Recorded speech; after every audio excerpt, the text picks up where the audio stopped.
And if you, for any reason you need to jump off, and we're still going, just know that the recording will keep going, and I will send it to everybody. So you don't need to ask for the recording. Everybody who's been registered will receive the recording.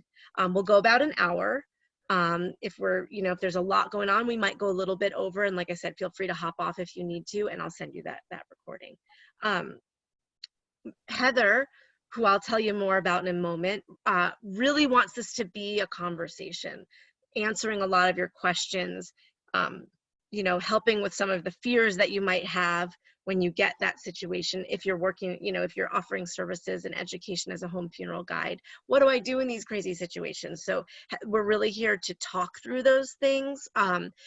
She's not doing like a body care demo so much as really answering those questions. And because the point is that as home funeral guides, really what we need to do is have the skill to talk people through it, right? It's about families are doing this for themselves, and we're that mouthpiece educating them how to do this on their own. And so Heather's going to give us a lot of tips on how to have those communications and how to describe these things really well.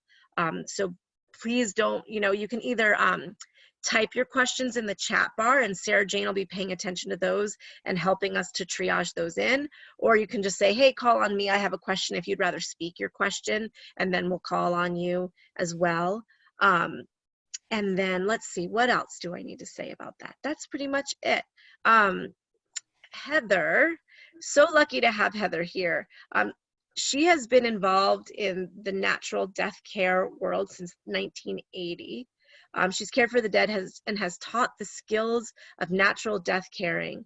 She is passionate about families reclaiming these ancient traditions and supporting the return of this knowledge, coupled with modern supplies and resources, to the loving hands of families and community. Heather is a director emeritus of the NHFA, serving during our formative years.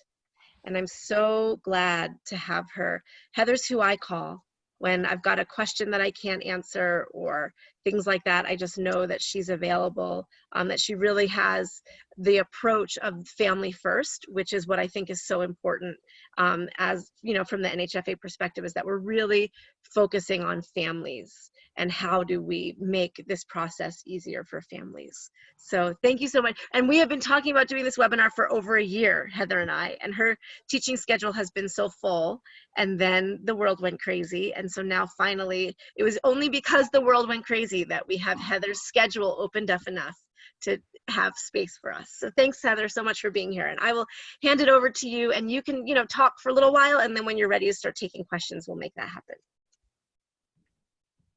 Great. Well, really, it's not that grandiose, but thank you. That was a very kind introduction.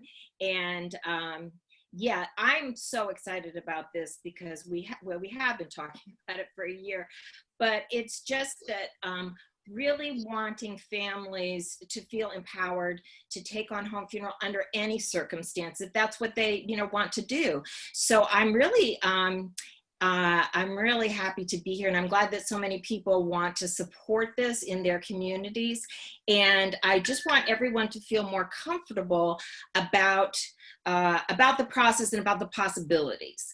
So I think it would be really helpful to tell you a little bit about my background, because a lot of the stories kind of shoot off from there. So my first death care experience was in 1980.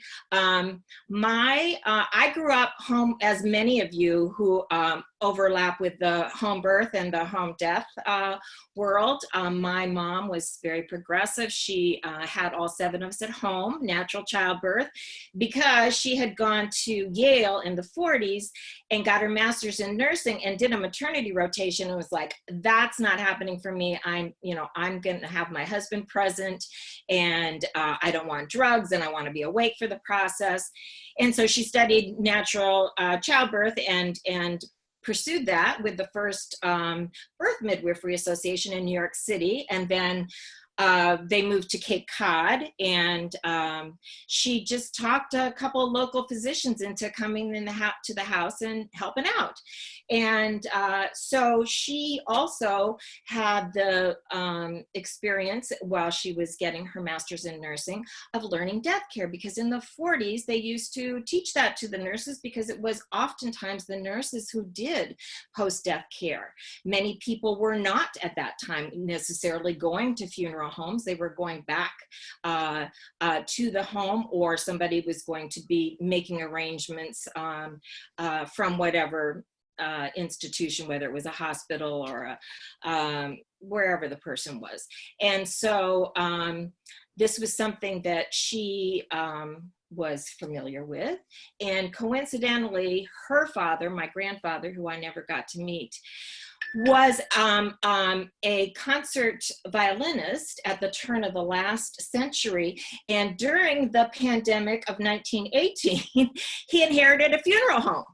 And back in the day, it wasn't a big deal to have a funeral home, in that many of the processes were straightforward. It was very much a supportive role. He had a funeral home, but he also went to the home and helped people lay them out. So sometimes I feel like I'm just kind of channeling this man, but he did do embalming, and the family lore was that he died from working too hard. And from all that I've learned from forensics and so forth since then, I highly suspect that what he actually died of was the embalming fluid. You know, they used to use arsenic back then, and if I were to like win the lottery, I would go and have his body exhumed and test the hair to see how much arsenic's in there, because it doesn't make sense that he just like worked himself to death. But anyhow, you know, back in the day, as many of us know, many of us probably tell other people when we go out and do home death care talks, that, you know, the funeral director, the mortician then was just a support person in the community, and doing very much, you know, what we want to do now, in that many of them also owned furniture stores and would therefore be the cabinet maker, the coffin maker. They had the livery trucks, or before that, cart. So they just showed up. It was much more of a part-time kind of thing. And anyhow, so my mother got exposed to a lot of different kinds of home death care, and that's what happened within her home. So fast forward to 1980, it was actually a couple of years before that. Well, I'll give my history first. So my background is medical social work, and I've always been in a medical setting. My internships were one was a major metropolitan hospital, and the other was a pediatric hospital. And then my first job was at Oxford University's teaching hospital in England. And it has always just been that death has followed me, or whatever. My focus has always been death and dying. And so I was in England, and my mother called me and said that she was going to quit her job as director of a nursing home to be at home and take care of my great aunt, who had lived with us for 7 years, and she was now bedbound. And I just couldn't imagine how she was going to manage all that by herself. So I came back to the States and got a job as director of social services at the hospital. And we cared for Jinsey for 2 years. And then when she died, it was a beautiful morning, and she woke up after having been in a coma for 2 weeks and having nothing but little bits of ice chips in her mouth, and basically said goodbye. And we were both holding her when she took her last breath, and it was incredibly sad, but it was so sweet. The sun is shining in. It was a Sunday morning when the relatives would come for tea. The cats were on the bed.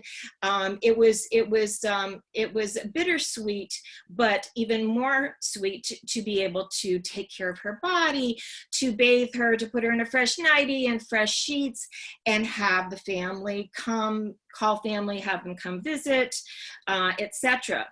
We did not know about preservation at that time. I'm sorry, my phone keeps going off. I'll try to. So we only kept her for one day.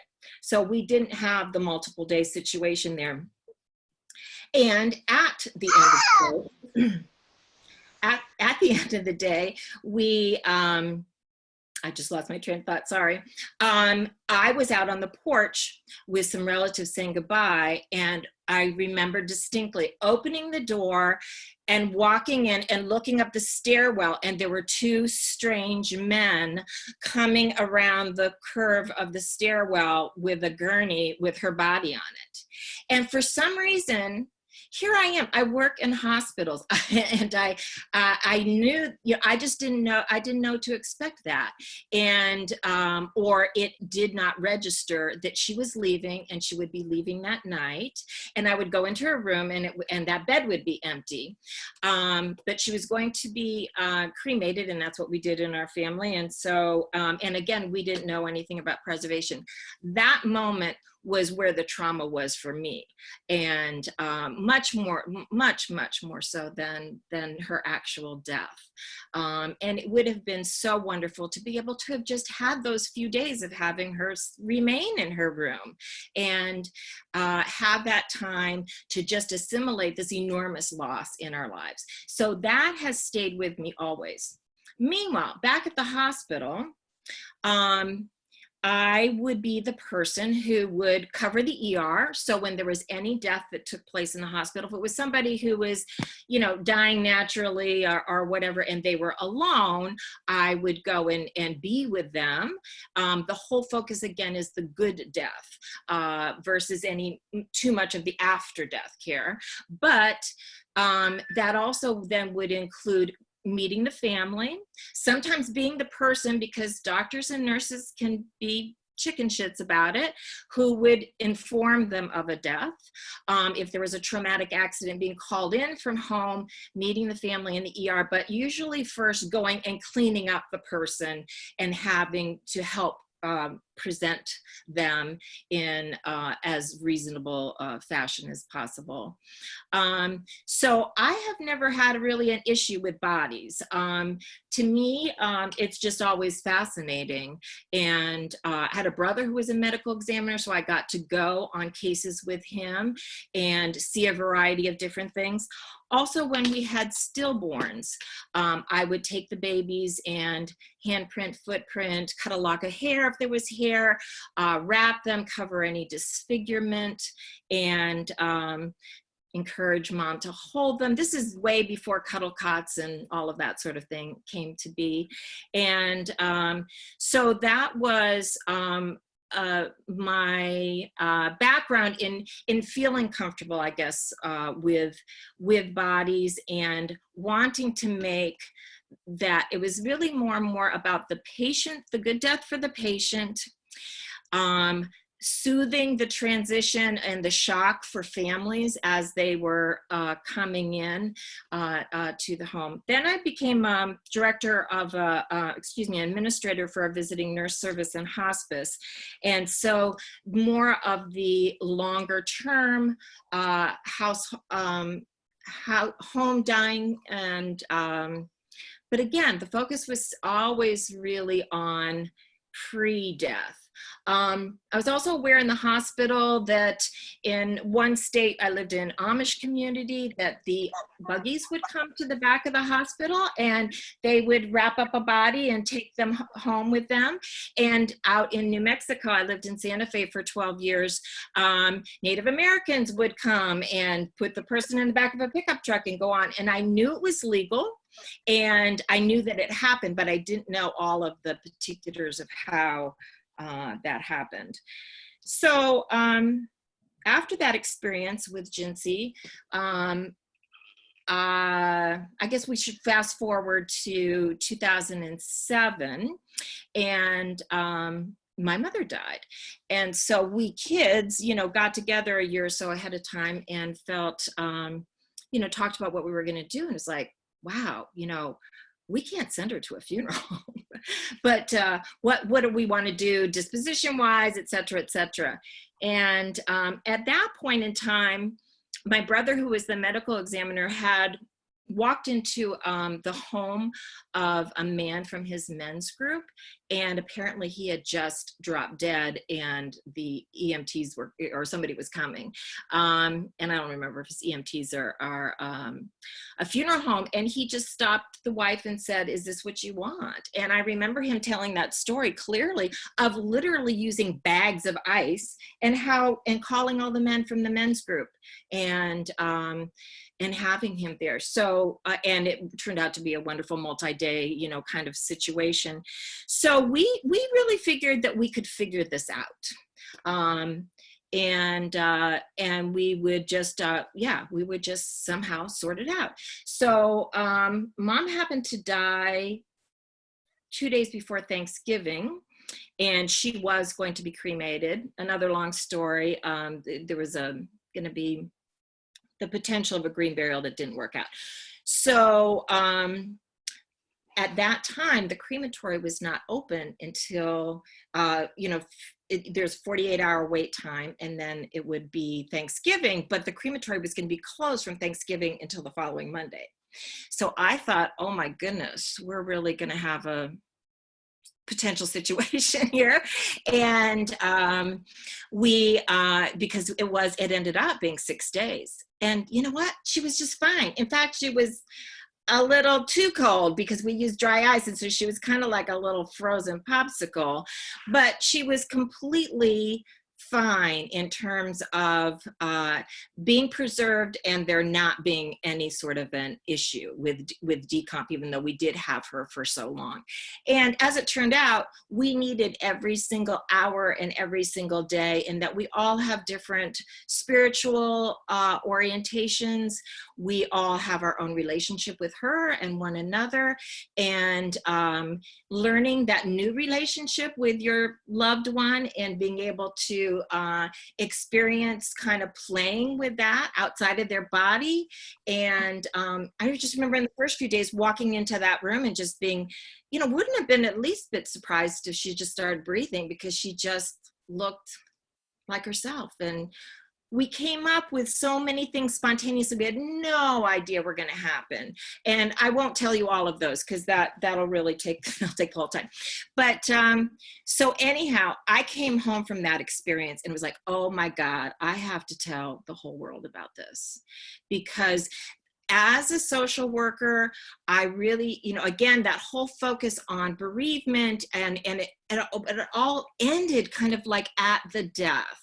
Even though I did have opinions about funeral homes, I have to admit, for some reason, I always had a knee-jerk reaction. I'd go by and just think it was an odd thing that when your loved one died, especially at home, that you would send them to somebody else's home, and then you'd have to go pay to go see them for 2 hours, and people would stand around watching you. And that whole thing just seemed really foreign to me, and I just really didn't get it. So I have to say I have that bias, even though some of my very best friends are funeral directors now, and people, colleagues that I know and love. And so anyhow, as I say, I came back and it was like, this is how you move through bereavement, having things to do, caring for the body, having that person who belongs to you, not somebody else, not the government, you know, not a funeral home or anybody, and figuring out all of the little things of how to take care of them and what it's like to be in their presence. Just added so much to that whole perspective of, you know, what is a good death and what is good dying. So, so that's my background, and I wanted to talk about a couple of stories, because not everything is easy and not everything goes according to plan. Just like births, every death is different. And just as much as I encourage people to have death plans as I do, and, you know, as people make birth plans, and take classes and read books and, you know, consult other people and get all your supplies in and everything, things do happen out of order, and things happen in ways that you couldn't possibly anticipate. And but that doesn't mean that the family has to be robbed of this experience. And I think that we just don't give people enough credit in general. I remember talking to some folks about infants going home, you know, after a stillbirth or whatever. And, you know, just saying to them, you know, we trust them taking their live babies home, and, you know, they could do some real damage. They really aren't gonna damage this little baby. It's okay if that's what they're, you know, drawn to do. So, babies are actually a good place to start, and I won't go into too much detail, but I think one of the most impactful things that I learned was with a baby. There were 2 babies born one season in a hospital that I was working at that had some really bizarre physicality. They looked normal, the head and the shoulders and the arms, but the rib cage was like slanted, and they were basically like a jellyfish below. And I don't know what the ultimate cause was. But there was a theory going on that the 2 women that delivered babies like this had used the same hair dye. But anyhow, the medical staff was all freaked out about the parents being exposed, having the baby, and how traumatic that might be for them. Well, what I learned is that it's far more traumatic in your mind, what you envision the situation to be. It's always their imagination is always worse than what the actual physicality is. And there are in that case, there were a lot of simple things to do. Just, you know, wrap the baby and cover those issues. And so they were able to have time, you know, with the child. I also worked with a great funeral director in Santa Fe who encouraged me to have the families who were coming to the funeral home, you know, not only just bring a little outfit, but to plant in their mind. And Monica, this goes back to what we were talking about earlier, to plant in their mind that they could come and actually spend some time in the funeral home. And they could show them how to bathe the baby, and so that they could bathe the baby, dress them, and have one day of parenting, essentially. And obviously we've come a long way from that in terms of the, you know, children. I think that it's one of the easiest and most accessible ways of explaining home and family death care is when you talk about a child, because people mostly get that. And as I've been saying to Danny, we really need to get on this with babies and getting changes in hospital policies and procedures. And that's the best place to start, because people can get it. And then it's like the gateway drug, because once they, you know, of course the parent should be able to take home the baby and they won't damage it, and they can have this time and make all the arrangements themselves. But then it's not so strange when the neighbor brings home grandpa, you know, dead from the nursing home or whatever. They get it, because when we start with family stuff. So anyhow,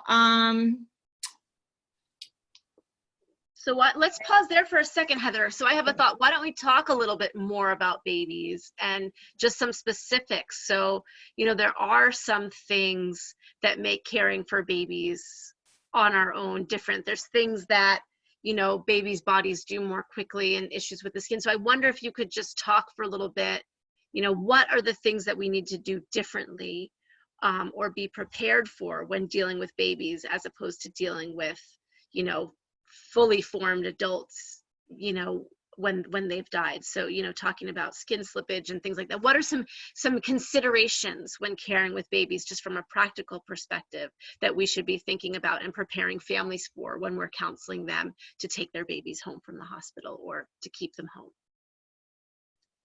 Right. Well, again, every situation is a little bit different. Some babies that die in utero and are not delivered right away may have skin slip because they're floating in that fluid. So that is absolutely an issue. In general, they are more fragile. You're not going to be doing like laying them on a table and doing the same kind of bathing that you would with an adult body. Generally, you can do submersion for bathing, and keeping them cool is a little challenging sometimes, in that the parents want the warmth of the baby, and you'll find now in hospitals they are wrapping them in, they're putting blankets in a microwave and wrapping the babies in them so the parents can hold them, and that's great, and that's kind of cuddly and makes it more accessible, and they can start their process of feeling comfortable with the baby. But it really is helpful to get them cooled down, just as with a full-size adult body. So we've come up with an idea of using the techniice type of sheets, or for folks familiar with cuddle cots, is that something?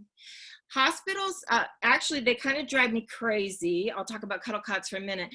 Many hospitals have purchased them or have had them donated. So they used to be a Moses basket, and then there was a unit, a machine that's basically a cold water machine. It's very much like what you get if you get your knee replaced. They wrap that post-surgery, and in fact, it's pretty much exactly the same thing. And so there is this cool pad that cold water is running through. So it's great, but the machines, when you have your knee surgery, is $600, and the cuddle cots are $3,000.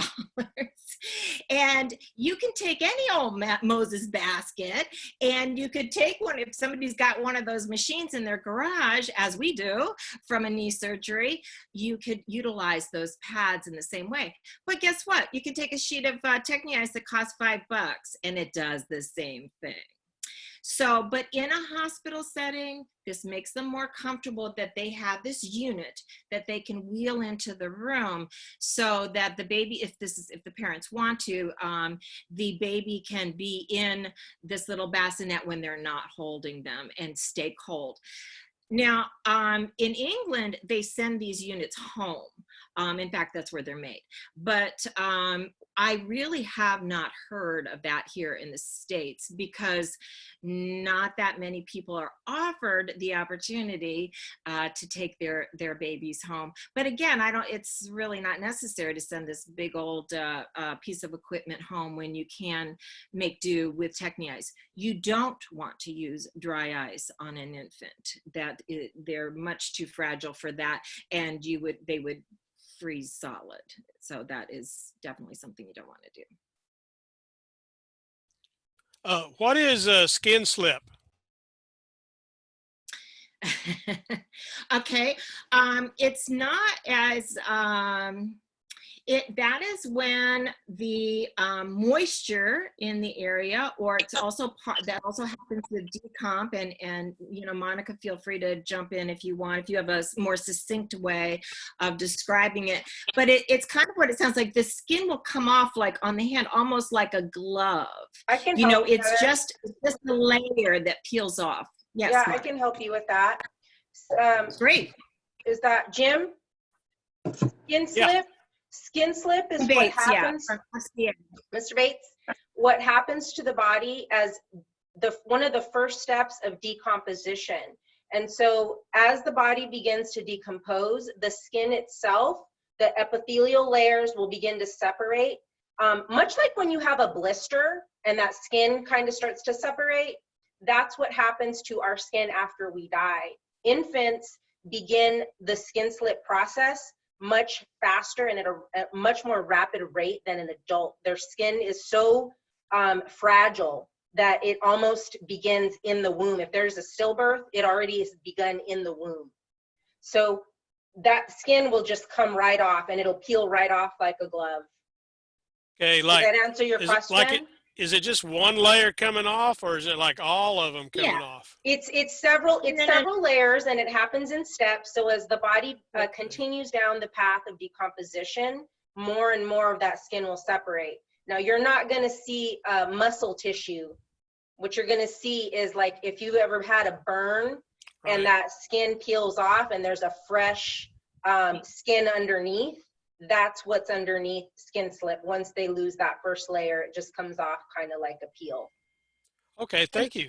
And the thing with babies is, let me just say this real quick. So the thing with babies is it's not necessarily as much a product of decomposition as their skin just having so much water in it, or, you know, infants or like Monica said, if they die in the womb. So it's not in babies just from decomposition. And it doesn't happen all over the body at once, but, you know, you might be holding the baby's little hand and rubbing their hand, and then you'll get like a little bit of the skin will slip, you know. So it's not like all of a sudden all the skin is sloughing off. It's just an indication that you just need to handle them a little bit more delicately, rather than you know, that something horrible is happening. Drying the tissue also helps. That tissue is mostly made of water when it's an infant. So any kind of any way that you can dry the tissue, even with alcohol, you know, we use embalming chemicals to cauterize the tissue so that it stops weeping. But an easy fix for you guys would be to simply just rub alcohol on it. That's a preservative in itself. Okay, I've helped about 8 or 9 mamas retrieve babies from hospitals and coach them through. I didn't know about that, so that'll be helpful to have them, you know, watch out for it. Thanks. Great. Go ahead, Heather. I see you trying to jump in. Well, I just want to say it doesn't happen all the time at all with stillborns. It does happen if they've been in the womb and dead for a long period of time, but many of them, it's not an issue. But it's something to be aware of. And the point of even bringing it up, like you said, Jim, is to be aware and to not have that be a roadblock for parents who do want to be able to do post-death care. Heather, so Pashta, in the chat, Pashta is asking you, Heather, if you think that a 1-inch strip of Techni Ice or CryoPack along the spine would be helpful with infants. Well, you can cut them to smaller pieces if you want, but there's no reason not to use a full sheet. The Techni Ice is not the problem. The problem is if you go with using dry ice. And Michelle in the chat is speaking about saline immersion as an option for babies that die much earlier. I was going to say that, Michelle, yes. Saline immersion is really helpful for preemies that are, it really helps to pink them up, take some of the red away. And so that is helpful in the, you know, bathing process or whatever initially. Great. Can I ask a question real quick before we move on from babies? Yeah, let's ask all the baby questions. So one of the things I struggle with families is if you know there's a possibility of something like skin slippage, I always kind of like waver on, do I tell them that's a possibility just so that they're mentally prepared, or is that going to create more fear and apprehension for them? So in your experience, Heather, like when you're, or anybody here, when you're working with a baby, do you tend to just want to say to the family, hey, just so you know, one of the things that might happen is XYZ, or do you tend to not say it because your experience is that it doesn't happen so often that it's worth like broaching the subject beforehand? That's a great question. You know, it's a great question, and it was actually one that I thought of earlier today as I was thinking about all of this, because I do tend to, I think, give too much information sometimes, and I think I overwhelm people. You should hear me go off on, you know, just oral care for just a normal dead person. And so, yeah, I would say I would probably hold back on that unless you really thought it was going to be a possibility, and check in with the, you know, the medical folks and see if they think that that is going to be a possibility. And then also just wait until you see what the physical situations are. Some of them you can't anticipate ahead of time. Should we go on to another topic? Oh my God, I can't believe it's 8:45. And I am happy to well, we've just barely touched on, maybe we have to do a part 2 or something. Okay, so I wanted to tell another story of, well, basically every story that I want to tell has to do with, you know, unusual situations that you don't think are gonna come up, or you think are going to be just too challenging for folks. And bottom line, I really believe that people being robbed of the opportunity to have time with their loved ones is far more traumatic than some of the scenarios. And we have to stop and think, you know, is this really us? Or is it them? And a lot of times we're projecting that. A young man died here in an automobile accident, and when his parents went to the hospital, they were told they couldn't see him because it was just, you know, there was just too much trauma. They insisted, and so the hospital put a big towel over his head where there was a major thing, and I think he was, you know, then from the waist down was covered, and they were shocked that he looked so fine, and, you know, and it wasn't an issue. They needed it that night.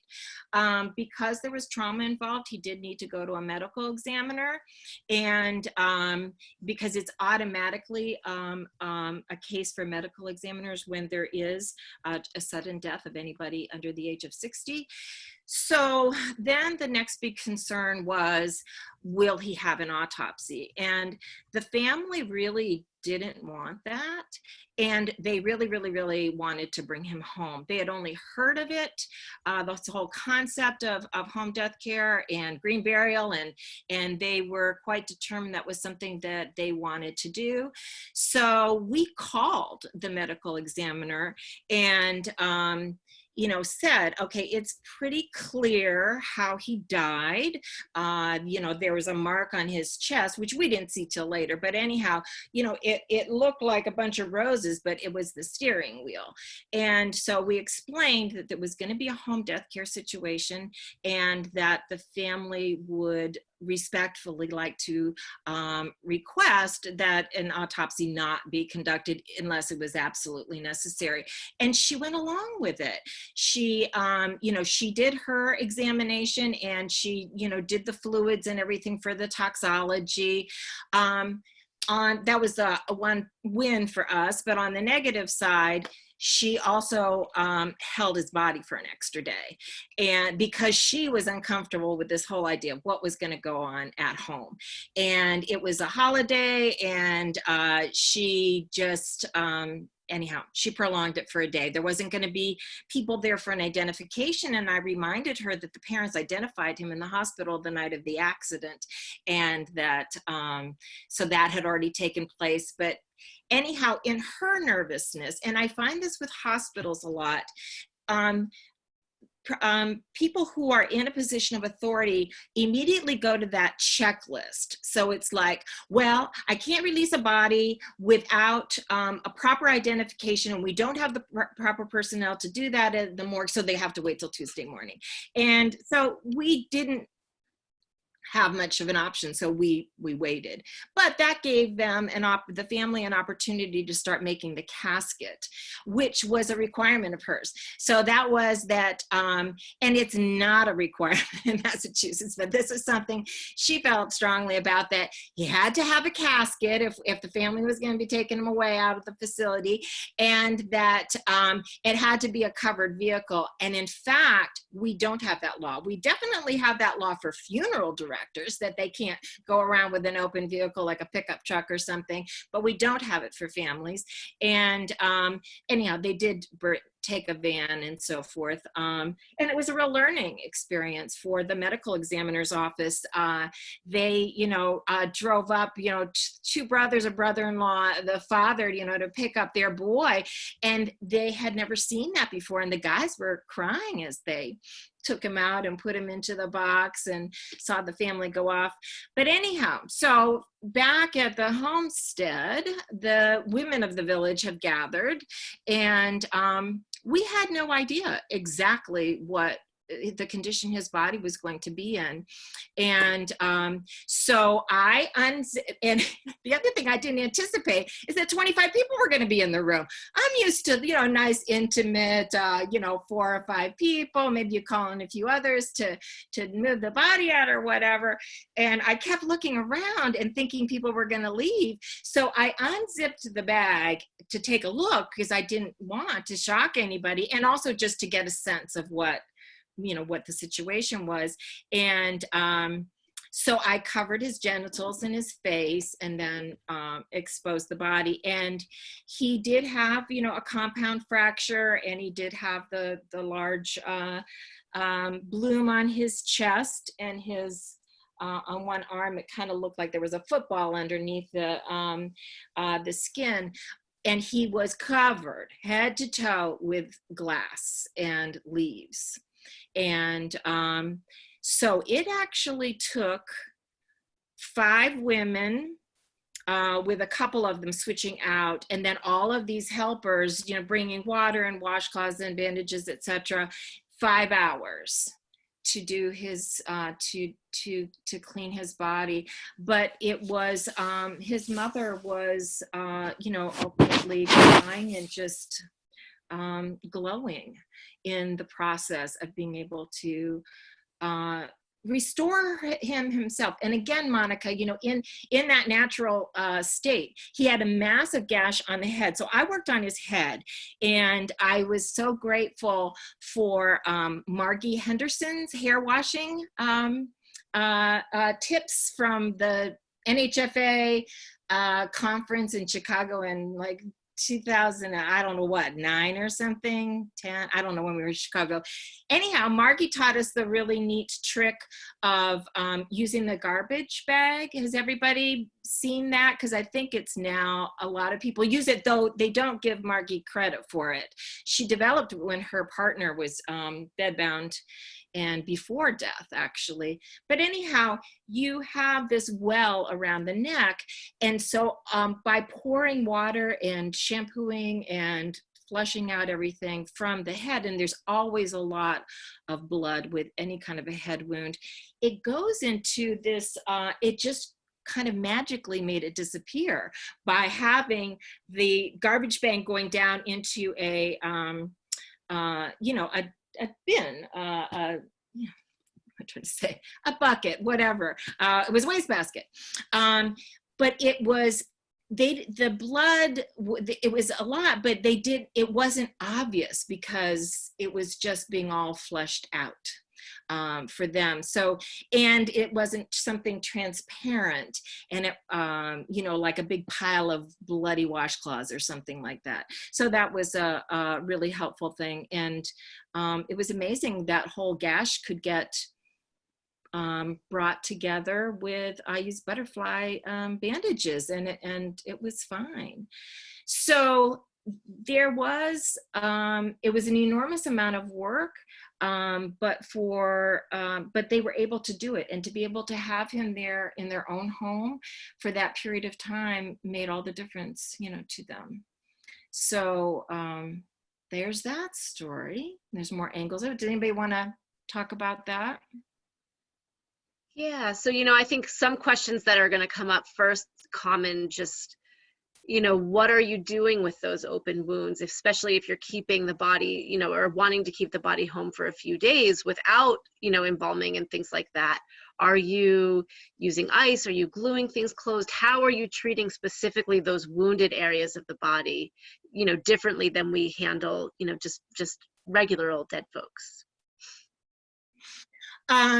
You would be surprised how much you can do with bandages, just regular old bandages. Though I really like Duoderm. It's anybody with a medical background, it is used over surgical wounds, etc., and it really is helpful. And that's something that you can buy from a medical supply store, and that can be very helpful. So they're not, once you have the body cleaned, they're not so difficult to deal with, and they rarely continue, weeping, and yeah, but you can just do a lot with plain old bandages. I have a question. Yeah. My understanding is that when there's trauma to the body, and Monica, maybe you can help with this. I don't know if it's like specifically lacerations and things that would expose the body to bacteria. I don't know if the same thing is for internal trauma, that the body will decompose more quickly. So in a situation where the body has had trauma, do you just, to prepare the family, anticipate that the lying in state period is going to be a shorter duration? Like, let's just, if we want to assume that times we want to let the body lay in state around 3 days, do we just want to be on the safe side in those situations and tell the family like maybe a day, So that's a really good question, Cassie. And typically, at least in my experience, I've prepared over 1,000 bodies, unembalmed and embalmed. My specialty is trauma. So what I teach my students is that whenever there is trauma, especially if it's like from a car accident where there's road rash, those are cases that are prone to tissue gas. And tissue gas can build overnight with trauma specifically, very quickly. So I would be very careful in those situations, making sure that the body, now I don't know if I know y'all like to use natural products and whatnot, but I'm gonna keep pushing alcohol on you guys since you're not using embalming chemicals. You have to think medically like what they would use at a hospital to clean a wound. Okay, so you want to clean those wounds like they would at a hospital, and then just be aware. And that's something that I would talk to the family about for sure when there's trauma, because I personally myself, I've seen cases like that where the body looked fine. I went home and came into work the next morning and the body was unrecognizable. They're rare cases, but it can happen. So I wouldn't let a body like kind of, get services done pretty fast if there's trauma. That's my recommendation. And that's like, is that specifically if there's like some like puncturing of the skin so that bacteria enters? Like, meaning if someone has like a trauma that's like internal damage, yeah, are you going to experience the same thing with like a quicker? Sure. Yeah. So think about it in terms like this. Think about bacteria and how bacteria grows in our body. So say somebody shoots themselves, they have a gunshot wound, right? That's not going to be the same kind of bacterial growth as if somebody is septic at home and they have like a punctured intestine or one of the organs, the visceral organs that has ruptured. Now you're talking about bacteria that is actively growing in the gut. So think of trauma in that way. If somebody, breaks their leg, they're not going to have that high risk of bacterial growth as somebody that has something wrong going on in their gut. That makes sense. If that makes sense. Yeah. So Go ahead, So Heather. I agree that I'm all about thorough cleansing with everything. That's why it took 5 hours to clean this boy's body. And so we used alcohol, but we also used a lot of hydrogen peroxide. That was really good for getting the blood out and for cleaning. I used tea tree oil, and then we covered every inch of his body with lavender oil, which is antibacterial and antimicrobial. And he was fine. And we did have him for the 3 days, and it was a green burial that followed. So absolutely, any open wounds have to be thoroughly cleaned. I'm all about get all the orifices. I use cotton in the nose and the ears and the mouth and the rectum, you know, vagina, all of them. And am all about cleaning all of the bacteria. The decomposition is going to be the bacteria, whether it is surface, but what happens is the internal bacteria is what helps to break the body down. And then that's where your refrigeration comes in. So in cases where there has been trauma, definitely you have to weigh that dry ice versus the Techni ice. In this case with this young man, he was fine with the Techni ice. We had every inch of his torso covered in it, and it was changed on a regular basis, but he was fine. In a case where you do suspect either sepsis is huge. They go so fast with that. That's the only case that I have encouraged a family to really move up all of the plans, because literally his body was starting to get black spots on it. And we were using dry ice. And I've also seen that a few times with people who have are dying of cancer, and basically I think they outlive what their body is really capable of. It's almost like it's breaking down before they even die. And so, but you can literally kind of freeze them with the dry ice and slow down the process. Yep. And so I'm going to hop in real quick right here and just say it's 6 o'clock for anybody that needs to hop off. And it seems like, Heather, if it's okay with you, we'll just keep going for a little while. The other thing that I want to just throw in about decomposition and things like that is that we always have to remember that we are just informing families, and then they are making the decisions, right? So there's no law that says a family can't spend time with the smelly, oozing, decomposing body if for some reason that's what they want. And I'm not advocating that families need to spend time with those, you know, more intense bodies, but just always checking our language, you know, and making sure that we're not you know, prescribing, well, the body's going to start looking like this at this day, so I really think that you should do this thing. Because families, when they're tender, they're so, you know, open to suggestion, you know, and don't trust themselves and things like that. And so we can, either funeral directors or home funeral guides or friends, educators, however we're showing up, can influence that process based on our own biases or our own experiences or our own ick factor. And so really just maintaining that, like, not saying this is what you should do, but this is what you might see. Now I'm educating you. This is what the body's going to look like maybe today. Tomorrow it might change like this. Are you prepared to deal with that it might start to smell a little bit? And it's okay if it starts to smell. That doesn't mean you did anything wrong. You're just witnessing this natural process. Maybe you want to cover the bed a little bit more, because you might come across a family who says, I'm keeping the body for a long time and I'm okay with seeing a little bit of decomposition. I need them here. And so just remembering that our job is to inform people about their rights, you know, and help them navigate those situations. And that's it, you know. And so if they want to keep them longer, they get to, and our job is to advocate for that, even if we think it's maybe not a great idea. Thank you. That's such an important perspective. I really appreciate you adding that. Yeah, welcome. Heather, the next question in chat is about hospital protocol. Are you ready to move on to that, or do you have more to say on this topic? Well, I wanted to give a counter story first. All right. And then if you don't mind, yeah. So like with a whole nother set of choices for families. And my son was friends with this young man who died in the automobile accident, and he was one of the 25 people in the room who was fetching water and towels, etc.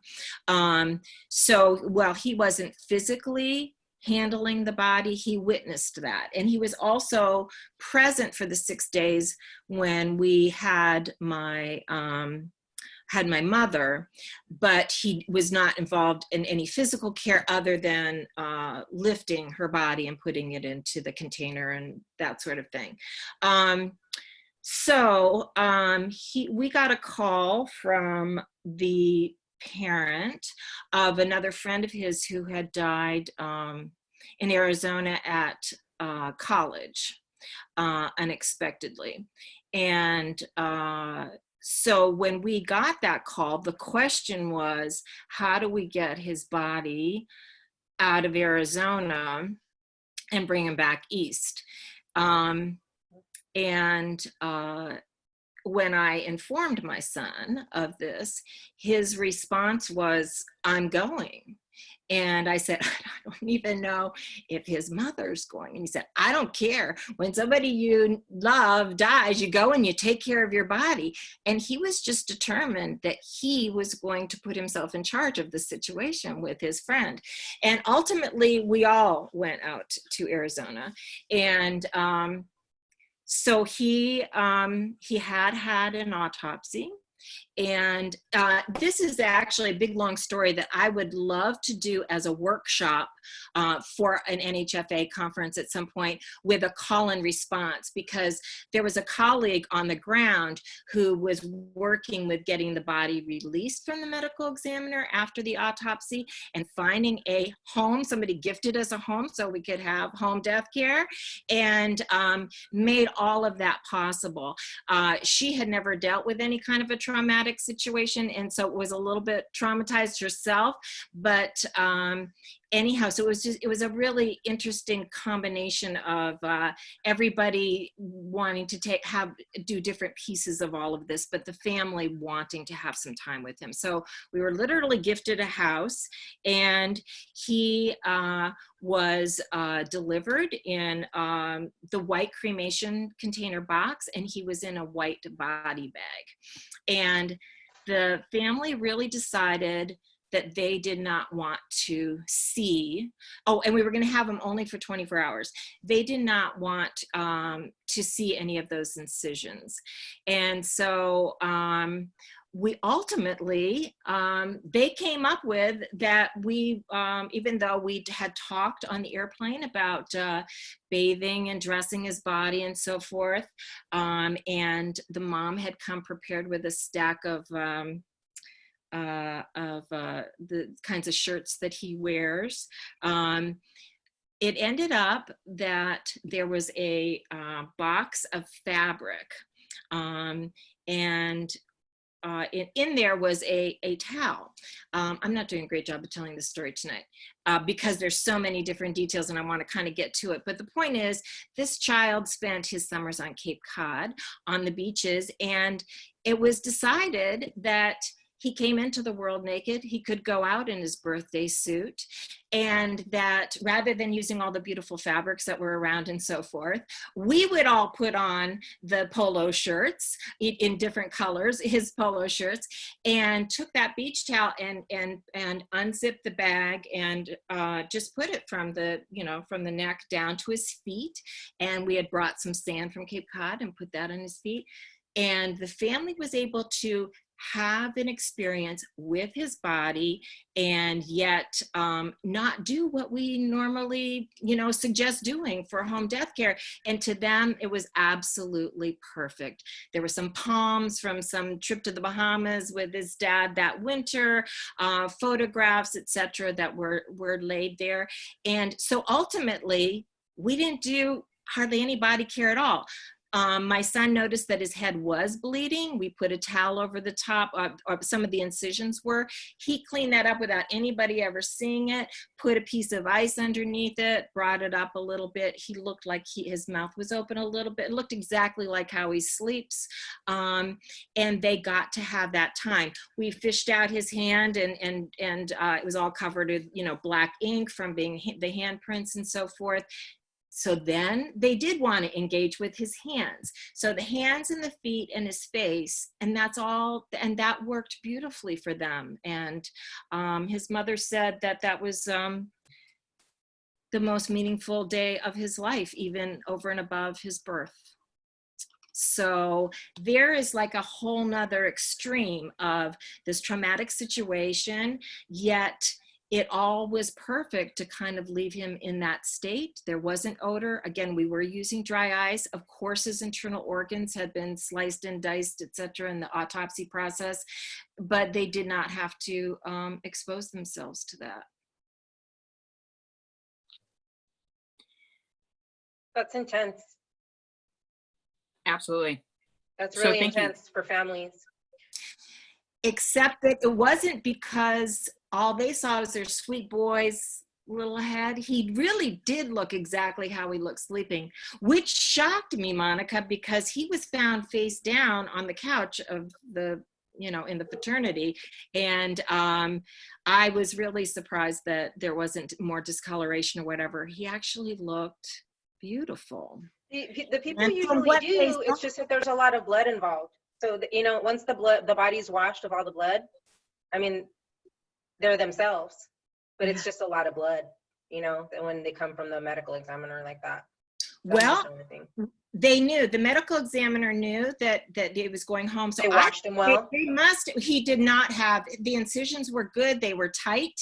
And I peeped just to see, and as did my son, but no, there wasn't any on his face. It was perfect. His hair, it wasn't any in his hair, which really surprised me.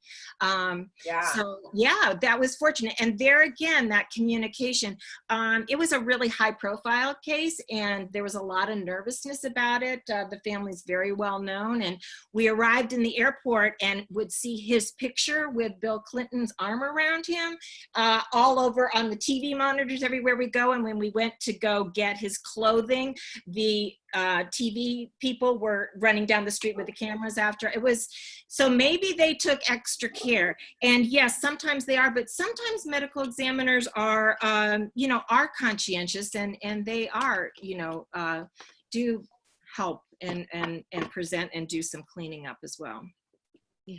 And so I'd love to highlight sort of what we're talking about right there is that sometimes the tool that we're encouraging families to use is their friends, right? So maybe the mama can't see the incisions on the body, but she has friends who can, right? And so what a blessing that, like, I need my baby at home. I need to know that people who love him are taking care of him, but maybe I can't see him, until he's cleaned up or shrouded, or just the hand is sticking out and I can interact with that hand. And so again, when you're counseling that family who's like, oh no, I don't think I can do it, I don't think I can see them, that's that first next step, besides just deciding to give them to the funeral home, that you can say, who are your friends? Who are your friends who are nurses, who are good at, being around things that are a little icky?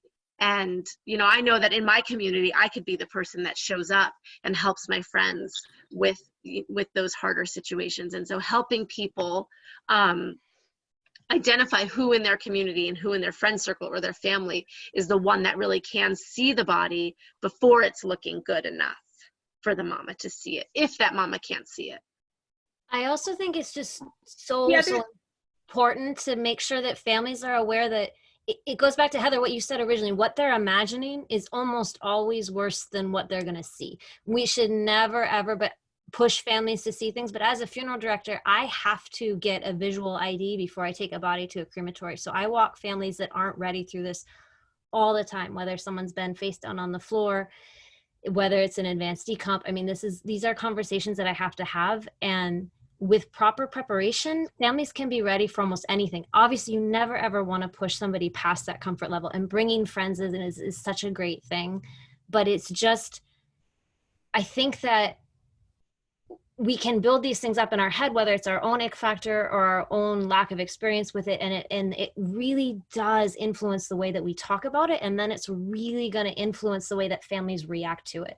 So we have to be so careful to be so neutral, to give them that space to grow into doing what it is going to bring meaning to them. And Heather, I mean, that story about the towel and the sand and not interacting with it's just a perfect example of what happens when you can give families that space. I have a quick question, which is, post-autopsy, what do home funeral guides generally do with the viscera bags? Because I've never been a home funeral guide in a post-autopsy situation, only a funeral director. So that's just my one question, but we don't need to answer it right away. But I just wanted to just say again, the language and the way we talk about things is so crucial to how families are going to react to what they need to deal with. So currently for Heather, we have a question about now viscera bag, has it added to the list? We do have a lot of people asking for COVID specifics. But before we jump to that, we did have the question that was pitched earlier about hospice and hospital protocol. Are we ready for that one, Heather? Oh, right. Okay. So a couple of I just want to say a final thing about the story in Arizona, in that don't underestimate people. Again, my son had never witnessed this kind of a situation, and he wanted to take it upon himself to do this for his friend. And he slept in that room. He monitored the ice, and he took care of his body, just as he said he was going to do the minute he found out about it. And that is, I just want to leave you with that. You know, people have their own way of coming to the trauma and the loss, and we can't. You don't always have to shelter them from it. I mean, I didn't know exactly what to tell him to anticipate under the situation in those set of circumstances. Okay, so hospice and hospital protocols. Yeah, Angela is giving us an example of something that that could be an issue. So a couple of hospices I work with have implemented a protocol that someone from hospice must remain present until the funeral home arrives. A hospice RN friend explained to me that there was a case that she was on where the body ended up missing for 2 days because there was a miscommunication about what the funeral home the body was released to. Also, on another case, a social worker insisted she stay because she was afraid the spouse was so overcome with grief that she would not call the funeral home in an appropriate, timely manner. Have you heard of similar protocol with hospice? And that speaks to a lot of the fears a lot of people have of dealing with hospices and hospitals that are instituting protocols or procedures that you then have to combat with. Yes. Okay. So I have never experienced a hospice saying they have to stay until the funeral home comes, because the comeback to that is the families have the right to act as their own funeral director. So all you need to do is do the pronouncement form, and you are presenting it to the person acting as the funeral director. So no, I haven't had that. We have had a situation here in the state where a hospice nurse who did come to pronounce absolutely refused to give the form because she was convinced that only it wasn't the protocol of the hospice, it was in her own mind that that a funeral home had to be involved. And so she was literally arguing with the family, and went to make a phone call to her husband, who was a funeral director, and told her that to give them the paperwork, and you could go forward from there. So I think that more and more hospices are becoming educated that this is an option. It depends on who they're serving. I mean, in most areas, there are still members of the segments of the population that do care for their own in some capacity, whether that's a religious or a spiritual group or whatever. So it's kind of hard to imagine. Now, they might not be familiar with, you know, the multiple day and the kind of home death care that we're talking about, but certainly that this is not a completely unusual situation. So there, hospitals are something that we're struggling with right now, in that even though there is, it is legal in I guess it's 40 states that, you know, families can do all of the both paperwork, transportation, etc. Hospitals aren't always up to speed with this. And so this is an initiative that I really want to gather with whoever wants to join us, and going forward. And again, thinking starting with babies is the way to go. Hospitals, we just had a situation with a hospital that did involve a fetus, but nonetheless, they shouldn't have been arguing at all. There's no death certificate. There is no death. There is no, you know, disposition that has to be approved by a health department. And so the first thing was, do you, there was a form to sign. Either you're going to have a funeral home come and make disposition plans, or that you would leave it up to the hospital. There was no third option. So I advised the mother to inform the hospital staff that she would check the funeral one, because she was aware that in the state of Massachusetts, she is allowed to act as her own funeral director. So she would be making those arrangements. And we got the never heard that in 30 years that we were talking about at the beginning of this, of the evening. And so we provided the hospital with a copy of the law, a copy of the Massachusetts chapter from Final Rights, a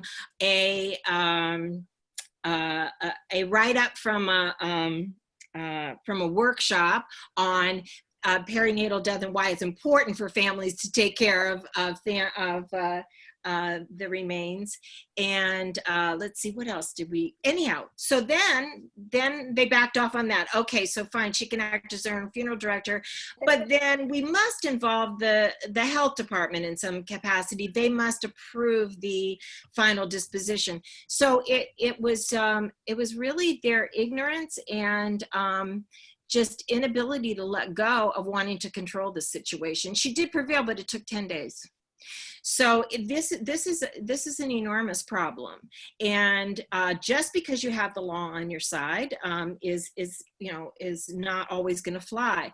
We do have family-friendly funeral homes, but I mean, how ridiculous to have somebody from Cape Cod, a funeral director, drive up to a Boston hospital, you know, walk onto the floor, pick up the fetus, and go out to the parking lot and hand it to the mom. I mean, that is just ridiculous. And we also had a baby in a NICU unit that, and when I, you know, said to the nurse, or no, it's actually the attending physician, you really think that how can, just imagine this, you've got this tiny little box, can you just imagine the parents driving behind a vehicle from a funeral home all the way back when they could just be holding that little box in their lap? It's anyhow, it's a problem, and we have to work on this. In Chicago, whatever year that was, at the NHFA, somebody came up with a really good template, and I have never been able to relocate that, and I know there are some useful ones around the country. The ones that we've dug up just recently in this last week were kind of specific to that area, or didn't say it as clearly as I think that we can, but I think the way to go is to give the hospital something that they can work with. We did find a case in Western Mass where it took months actually, but the mom was able to bring home a fetus and do burial on her property because the hospital had come up with a template. So we showed that one, even though we didn't really like it. And the hospital was like, oh, maybe this is your golden ticket. So it really depends on who you're working with. I know I'm just going on and on. I hope that's helpful. We need to work on this. We need to get you. Yes, and to me, that is what I would like to see you all as NHFA members, like the part of you that's like an NHFA member. That's what I think that the NHFA's mission really needs to be right now, is figuring out where are the places, like it doesn't matter how many people we tell that they can care for their own loved ones after death, if we're just making them bash their heads against the wall when they go to the hospital and no one's going to let them, or they go to the medical exam and no one's going to let them, you know. That's one step on the process of making sure that people really understand, but we need to be having these conversations when there's not somebody dead, so that it's not just in this stressful advocating moment of somebody's dead and wanting to grieve, and now we're all in our heads trying to advocate. We really need to be having these conversations as part of our activist work in the world right now, so that when somebody dies, the pathway is clear and it's really easy. And so that's what I would love for everybody who's an NHFA member to think, that that's what your NHFA membership means, is that you're doing the work where you live to make sure that these people that think they're in charge of something understand families' rights. That's your job as an NHFA member. And for those of you who are working with your local FCA, that's another brilliant collaboration. I really think the two organizations and the Order of the Good Death and everybody should get on this and start brainstorming different ways of approaching it.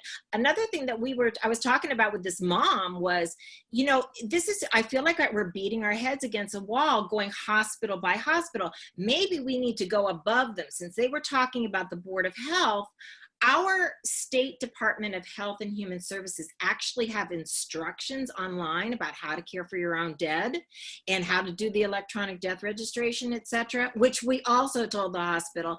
However, the local Board of Health, where the hospital was located, was insisting that they knew, that they were told and could approve of what the disposition plans were for this little 14-week-old fetus.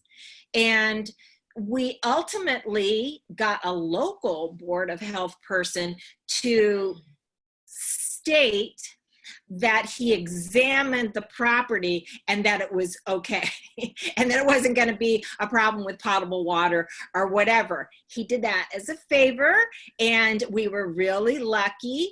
But if we could get somebody on a state level that is ahead of all of these different boards of health to simply make the statement to reinforce that this is what the law states, and they also boards of health shouldn't be involved in a under 20-week gestational fetus anyhow. Right. But they have no jurisdiction, but None. They were insisting that they do. And the hospital called them behind our back and requested them to make that demand, which again is not the role of our hospitals. But there's a lot of, okay, so we're at 6:26. I'm seeing all of this COVID talk and am committed to, I'm going to call Michelle and Monica and after this meeting, and anybody else who's on this call who thinks that they would be a good person to be on a panel to talk about home death care and COVID, and we'll make that happen in the next month or so. So let's put the COVID questions aside for now, just because I really want to respect everybody's time. Does anybody have one last super pressing question so that we can end right around 6:30? The only question that has not been addressed yet that has been pitched is the viscera bags question. That's a great question. And then we'll see if we can squeeze Jim in also, because he's always got something good to say. What do you think about that, Heather, with the viscera bags and the autopsies and the home funerals? Well, as long as if they've been returned to the body, then you don't have an issue. So you're suggesting just had a dog burst into the room, I Oh, think. that's okay. I think he's saying it's 8:30. So we had a discussion at a Green Burial Forum about what to do with viscera bags from the standpoint of being plastic bags, and if they're outside the body, of how to remove them, and that is to put the contents into something that is biodegradable. But other than using ice and containing them, I'm not really sure what, if they're not returned to the body, what the question is. Hey, Heather, can you please educate me a little bit on this? Now, it's my understanding that it's my understanding that a person must be licensed to work on a dead human body, as far as like doing autopsy repair and stuff like that. Does that apply to families as well? I mean, are like, I mean, not families, obviously, but like a home death care provider? I mean, is that legal? Thank you. Thank you. That, well, first of all, I think that, again, as Danny was suggesting all along, we need to remember that we're talking about empowering families to care for their own dead under even extreme and difficult situations. And so it is completely legal for families in all states to care for the body and do whatever they choose to do to prepare, preserve, and dispose of the body. So it is completely legal. Home funeral guides are to learn the laws of their state, and I really believe that it's our role to do the education and advocacy and support from a distance as much as possible. I don't anticipate or encourage or feel I have to be involved in every single case and actually physically present. I really believe that it changes the dynamics to have an outside person there. And so whenever possible, I really encourage them to, take a class first, gather the preparations. We can now use Zoom or Skype or FaceTime or whatever if there's a question about something with the body care or any other aspect of it. But I really feel that there are cases where families do, where guides, I think, do overstep their role in terms and start acting as a funeral director without a license. I know home funeral guides who have driven bodies around and taken them to the crematory, etc. And that not only is it illegal and acting as a funeral director without a license, but it is also dangerous. It's not allowing the families to have, well, they may or may not have some expertise or whatever in the area, but it is not allowing the families to have that experience. And it is like, just, especially those who charge for it, they want to, because they want to have a multiple day involvement or whatever. I think my concern for our group is that when you're dealing with a viscera bag and you're dealing with an autopsy case, it's really important to understand that you're dealing with bloodborne pathogens. And you may think that you know people and they're your family or they're your very close friends, but at the end of the day, it's blood. And it should be treated with respect. That way you have to protect yourself, and you also have a responsibility to protect the family from what they don't know if you're guiding them. I mean, that's how I feel. I would hate for somebody to be messing around with a viscera bag without gloves and proper PPEs and then get sick. Well, we're not encouraging people to, in all of, I don't know if you've been exposed to any of our trainings or whatever, but absolutely, I always recommend gloves for any blood, any bodily fluids whatsoever. And now we have to do even more, but we'll talk about that another night. But families, so we're not telling them to just get in there with their bare hands. Absolutely not, because they're bathing the whole body, and they're dealing with, excrement, and even when there's not a case where there's trauma, etc., and urine. And so absolutely, I encourage using gloves for cleaning. For cleaning the body, or when you have any bodily fluids involved, or doing oral care or whatever. But families can absolutely do it. They always have, and many have never stopped. So there are communities that do this, and under all circumstances. And so it just, I think the way that I teach families is whatever universal precautions you were using when the person was alive is the universal precaution that you should use when the person has died. So if you're having unprotected sex with this person, then you can probably touch this person's fluids without. That's a really good way to worrying. put it, Annie. If you're so, and really what, especially for those of you on this call who are mostly coming from a death doula perspective, we are not talking about home funeral guides coming in and offering these services. We are talking about home funeral guides helping families who've skipped a few generations of doing this for themselves, so their body of knowledge to do this is gone.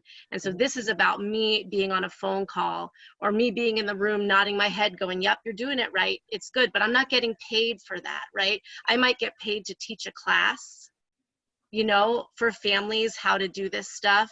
They might give me a donation later for some education that I gave, but we are not offering as home funeral guides body care services. We are just working like the way that a birth doula would, to just say, you can do this. Yep, you can do this. When it gets hard, it's a hand on the back of the living to say, yep, you're strong enough for this. I believe in you. You're doing good work.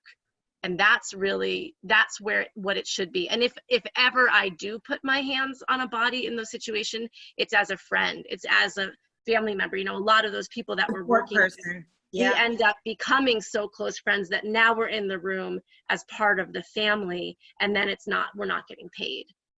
My goal is to not be there, unless it is somebody that I knew and loved, and I want to be part of the community of people that are caring for them, or certainly my own family members, etc. But no, is to really just educate and empower the families to care for their own, if that's what they want to do, and to let them know that it's not. It may feel like a foreign thing to them, but that's just because we have for couple of generations lost those skills and that knowledge, but it's available, and it is possible in almost all circumstances. Heather, do we have time for Mr. Bates' question, or do you need to pop off? Sure. What did he want to talk about? Yeah, let's just real quick back on the getting a body out of a hospital. And I've done this over a dozen times with 100% success. Is the family calls with the problem, and then either I talk to the hospital or I coach the family to say this, is to say, look, hospital, when you're done, right? The invoice is done. You're done with the business with the family. You've done all your surgery, your hospital work. You're done, right? So they go, yeah. So you're out on a hospital policy to tell that family what to do. You no longer have any control over the body. So you're out of line with business and contract law, because you're finished with the business part. And then the second shot, Adam, is to say, also, by you forcing a family to call a funeral home to pick up that body or fetus, you are forcing a family into a contract under duress. So I'll leave it at that. And usually within an hour, I say, talk to your lawyer, your hospital lawyer, and usually within an hour, the call comes back and says, take it, see ya, thank you. So those two things do it. Jim, we need you on our committee. You're absolutely right. The problem is when there's pushback and they just refuse to do it, or it's the logistics. Yeah, this might be a good place to end, but it'll go into what we need to start talking about it with the group of folks that want to address hospital stuff. Part of the problem is if the hospital gets it and they don't have a policy and procedure in place, then when you encounter that morgue worker who's never heard of this before, and they call the local funeral home, and the funeral home says nobody can pick up a body unless they're a licensed funeral director, so they refuse. So there's one part. The other piece of it is that, are they obligated to provide a gurney? Are they obligated to provide physical help of moving that body onto a gurney or into a box and out the door? See, I mean, there's so many things that are up for negotiation and consideration when we're asking them to accommodate families. And then also when they feel that, you know, it's out of their norm, then they don't want to help. Or they could have a gurney available and they'll say, nope, you wanted to do it on your own, so figure it out, right? They get kind of irritated that. Eddie. Yeah, we've got laws in Texas, and I helped get it passed to, if the ME office or the hospital or whoever calls and has a funeral home come pick up the body, any charges that are incurred goes to the hospital or the ME office. It does not go to the family, and the family at any time can retrieve that body and not pay anything. So we've got that covered under the law. And then once or twice when we've really got into a street fight on this, I've said, look, I'll meet you down there with the sheriff or Texas Ranger, or whoever will meet me down there at the hospital, and we'll take care of it, okay? So no big deal. And the law enforcement doesn't want, you know, gun and pistol badge law enforcement doesn't want to deal with these kind of things. But I've never had to do that. I just say that, and I'm, you know, I'll back it up, but then they back off because they don't want to appear to be as unprepared and ignorant as they are. So it's worked. That's great. Well, let's leave it there. We're at 6:40 now. I think we could talk for hours. There's so much. I'm taking notes. I have requests for future webinars about COVID, and we could just talk for an hour, I think, about, you know, how we get bodies released and what the different work is that we need to be doing to make sure that that goes smoothly where we live. So Heather, thank you so much. I'm glad we finally landed this call. Monica and Michelle, thank you for showing up and offering your your wisdom as well. Great questions tonight, everybody. And let's just keep coming back and do this work where you live so that it's smoother for families. Hey, have a great night. Everyone will get the recording.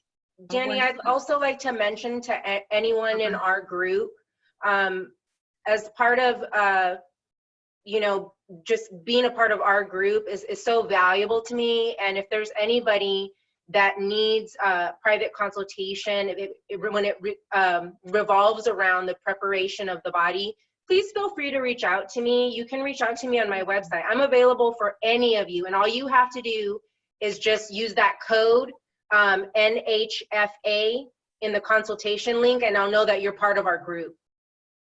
Okay? Thank you so much. Wonderful. Absolutely. Absolutely. I'm lucky I have Monica just 2 hours away from me. So if I have hard situations, I'm just like, ring, ring. All right, everybody. Have a great night. Thanks. Bye, everyone. Stay safe. Stay healthy. Yeah.